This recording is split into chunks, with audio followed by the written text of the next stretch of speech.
Faceless ಬೇಡವೇ ಬೇಡ, ಬೇಡವೇ ಬೇಡ, ಪೇಪರ್ಲೆಸ್ ಬೇಡವೇ ಬೇಡ, ಬೇಡವೇ ಬೇಡ, ಪೇಪರ್ಲೆಸ್ ಬೇಡವೇ ಬೇಡ. ಟಿವಿ ಮಾಧ್ಯಮದವರಿಗೆ ನಮಸ್ಕಾರವನ್ನು ಹೇಳುತ್ತಾ, ನಿನ್ನೆ ದಿವಸ ಕರ್ನಾಟಕ ರಾಜ್ಯದ ಅತಿ ಕಡಿಮೆ ಜನಸಂಖ್ಯೆ ಇರುವ ಮತ್ತು ಕಡಿಮೆ ಉಪನೋಂದಣಿ ಕಚೇರಿ ಇರುವಂತ ಚಾಮರಾಜಪೇಟ ಜಿಲ್ಲೆಯಲ್ಲಿ ಪೇಪರ್ಲೆಸ್ ಅಂತ ಹೇಳಿ ಸರ್ಕಾರವು ಆದೇಶ ಮಾಡಿತು. ಸರ್ಕಾರವು ಆದೇಶ ಮಾಡಿದ್ರಿಂದ ಅಲ್ಲಿ ಒಬ್ರು ವಕೀಲರು ಡಾಕ್ಯುಮೆಂಟ್ ಅನ್ನ ಪ್ರೆಸೆಂಟ್ ಮಾಡಿದ್ರು ರಿಜಿಸ್ಟ್ರೇಷನ್ಗೆ. ಅದು ರಿಜಿಸ್ಟ್ರೇಷನ್ ಡಾಕ್ಯುಮೆಂಟ್ ಆದ ಹೊರಗೆ ಬಂದ ನಂತರ ಆ ನೋಂದಾದ ದಸ್ತಾವೇಜಿನಲ್ಲಿ ಕೊಳ್ಳುವವರು ಸಹಿ ಇಲ್ಲ, ಕೊಡುವವರ ಸಹಿ ಇಲ್ಲ, ಸಬ್ ರಿಜಿಸ್ಟರ್ ಸಹಿ ಇಲ್ಲ, ಬರೀ ಡಿಜಿಟಲೀಕರಣ ಸೈನ್ ಅಂತೇಳಿ ಬಂದು, ಆಮೇಲೆ ಯಾರು ಸಾಕ್ಷಿ ಆಗ್ತಾರ ಅವ್ರದ್ದು ಸಹಿ ಇಲ್ಲ, ಬರೀ ಸಹಿ ಅಂತೇಳಿ ಹೆಸರು ಮಾತ್ರ ಬಂತು. ಹೀಗೆ ಬರೋದರಿಂದ ಮೋಸ ಬಹಳಷ್ಟು ಹೆಚ್ಚು ಆಗುತ್ತದೆ ಹೊರತು ಜನಸಾಮಾನ್ಯರಿಗೆ ಯಾವುದೇ ರೀತಿಯ ಅನುಕೂಲ ಆಗುವುದಿಲ್ಲ.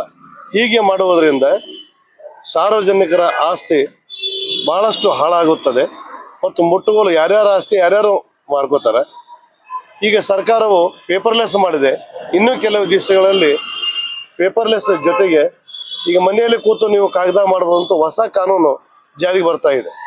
ಹಾಗೆ ಬರೋದ್ರಿಂದ ಯಾವ ಆಸ್ತಿ ಯಾರು ಕೊಟ್ಟರು, ಯಾರು ತಗೊಂಡ್ರು, ಯಾವುದೂ ಅದರಲ್ಲಿ ಅರ್ಥ ಇರುವುದಿಲ್ಲ. ಅದರಿಂದ ನಾವು ಸರ್ಕಾರಕ್ಕೆ ವಿನಂತಿ ಮಾಡ್ಕೊಳ್ತಾ ಇದ್ದೇವೆ. ಈಗಾಗಲೇ ಮಧ್ಯಪ್ರದೇಶದಲ್ಲಿ ಎರಡಕ್ಕೂ ಆಪ್ಷನ್ ಇಟ್ಟಿದ್ದಾರೆ. ನೀವು ಪೇಪರ್ಲೆಸ್ ಆದರೂ ಮಾಡ್ರಿ, ಡಾಕ್ಯುಮೆಂಟ್ ಆದರೂ ಮಾಡಿ. ಆ ರೀತಿ ವ್ಯವಸ್ಥೆ ಮಾಡಿದ್ರೆ ನಮಗೇನೂ ತೊಂದರೆ ಇಲ್ಲ. ಹೀಗೆ ಮಾಡೋದ್ರಿಂದ ನಾವು ಕರ್ನಾಟಕ ರಾಜ್ಯಾದ್ಯಂತ ಸುಮಾರು 20,000 ಜನ ದಾರಿಗೆ ಬರ್ತೀವಿ.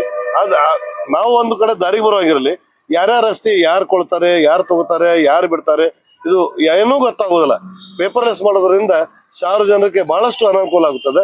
ಆದ್ಯ ಮಾನ್ಯ ಸರ್ಕಾರವು ಮೊದಲಿದ್ದ ಪರಿಸ್ಥಿತಿ ಜಾರಿಗೆ ತರಬೇಕಂತೇಳಿ ಈ ಮೂಲಕ ನಾನು ಕೇಳ್ಕೊಳ್ತಾ ಇದ್ದೀನಿ. ಡಿ ಕೆ ಶಿವಕುಮಾರ್ ಕಂದಾಯ ಸಚಿವರ ಮನವಿ ಕೊಟ್ಟಿದ್ದಾರೆ. ನಾವು ಬೆಳಗಾವಿ ಅಧಿವೇಶನದಿದ್ದಾಗ ನಾವು ಮನವಿ ಕೊಟ್ಟಿದ್ದೀವಿ. ಮನವಿಯನ್ನ ತಗೊಂಡ್ರು, ಯಾರು ಅದ್ರ ಬಗ್ಗೆ ಒಬ್ಬರು ಚಕ್ರ ಶಬ್ದವನ್ನು ಮಾತಾಡ್ಲಿಲ್ಲ. ರೈತರ ಬಗ್ಗೆ ಆಗ್ಲಿ ಏನೂ ಆಗ್ಲಿ ಮಾತಾಡ್ಲಿಲ್ಲ. ನಮ್ಮ ಕಂದಾಯ ಸಚಿವರಂತೂ ಈ ಕಡೆ ತಲೆ ಎತ್ತೂ ನೋಡಂಗಿಲ್ಲ. ಮಾನ್ಯ ಮುಖ್ಯಮಂತ್ರಿಗಳು ಸಹ ಅವರು ನೋಡಂಗಿಲ್ಲ. ಅವ್ರವ್ರು ಮಾತಾಡಿದಾಗ ನಮ್ಗೆ ಗೊತ್ತಾಗಿದೆ, ನಮ್ಮ ಖಾತೆಯಲ್ಲಿ ನೀವು ತಲೆ ಹಾಕ್ಬೇಡಪ್ಪ ಅಂತ ಹೇಳ್ಬಿಡ್ತಾರೆ. ಹೀಗಾಗೋದ್ರಿಂದ ಸಾರ್ವಜನಿಕರಿಗೆ ಬಹಳ ಮೋಸ ಆಗ್ತದೆ ಅಂತ ಈ ಸಂದರ್ಭದಲ್ಲಿ ಹೇಳ್ಬೋದು. ಶಾಂತರಾಜ್ ಪೋಳ್, ಅಧ್ಯಕ್ಷರು, ಧಾರವಾಡ ಜಿಲ್ಲಾ ಬಾಂಡ್ ರೈಟರ್ ಯೂನಿಯನ್. ಆಗತ್ತೆ. ಯಾಕಂದ್ರೆ ಈಗ OTP online Aadhaar card link ಮಾಡಿ OTP ಶೇರ್ ಮಾಡ್ಕೋತಾರ.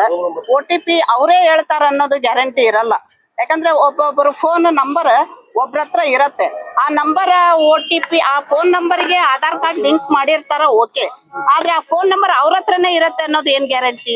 ಅದು ಆ ನಂಬರ್ಗೆ ಹೋದವ್ರಿಗೆ OTP ಹೇಳ್ಬಿಡ್ತಾರ. ನಮಗಿಲ್ಲಿ ಆನ್ಲೈನ್ ಹಾಕಿದ್ರೆ ಅದು ಕನ್ಫರ್ಮ್ ಆಗ್ಬಿಡತ್ತೆ. OTP ಹೇಳಿದ್ರಲ್ಲಪ್ಪ ಶೇರ್ ಮಾಡ್ಕೊಂಡ್ರು ಅಂತೇಳಿ ಇಲ್ಲಿ ಆನ್ಲೈನ್ ರೆಡಿ ಮಾಡ್ತೀವಿ. ಅದೇ ಪ್ರಕಾರ ಡಾಕ್ಯುಮೆಂಟ್ ರೆಡಿ ಆಗಿ ಹೋಗ್ಬಿಡತ್ತೆ, ಥರ್ಡ್ ಪರ್ಸನ್ಗೆ ಹೋಗತ್ತೆ.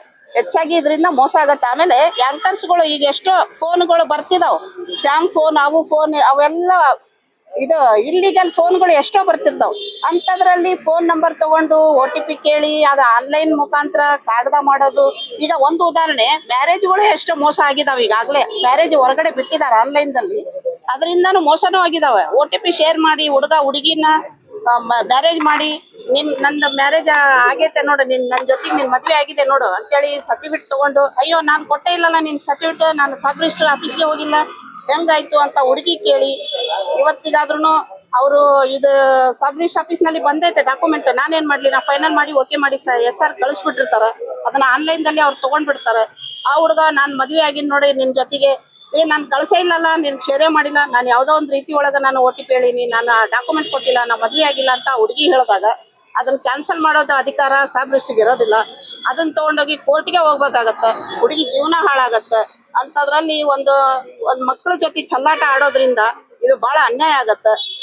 ಇದು ಯಾವ್ದು ಪಾರದರ್ಶಕವಾಗಿ ನಾವ್ ಏನ್ ಕೆಲಸ ಮಾಡ್ತೀವಲ್ಲ, ಅದು ಸರ್ ಹತ್ರ ಬಂದು, ಸಬ್ ರಿಜಿಸ್ಟರ್ ಹತ್ರ ಬಂದು, ರೈಟರ್ ಹತ್ರ ಬಂದು ಒಂದೇನೋ ಎಲ್ಲ ಹೇಳಿದಾಗ ಕೇಳಿದಾಗ ಅದನ್ನ ಪರಿಶೀಲನೆ ಮಾಡಿ ಮಾಡ್ಬೇಕ ಹೊರತು ಎಲ್ಲ ಕುಂತು OTP ಕೇಳಿ ಶೇರ್ ಮಾಡ್ಕೊಂಡು ಅದನ್ನ ಕಾಗದ ರೆಡಿ ಮಾಡೋದ್ರಿಂದ ಇದು ಸಾರ್ವಜನಿಕರಿಗೂ ಮೋಸ, ಇದು ಗೌರ್ಮೆಂಟಿಗೂ ಮೋಸ ಆಗತ್ತೆ. ಬಹಳ ರುಕ್ಮಿಣಿ ಸಲುವಾಗಿ.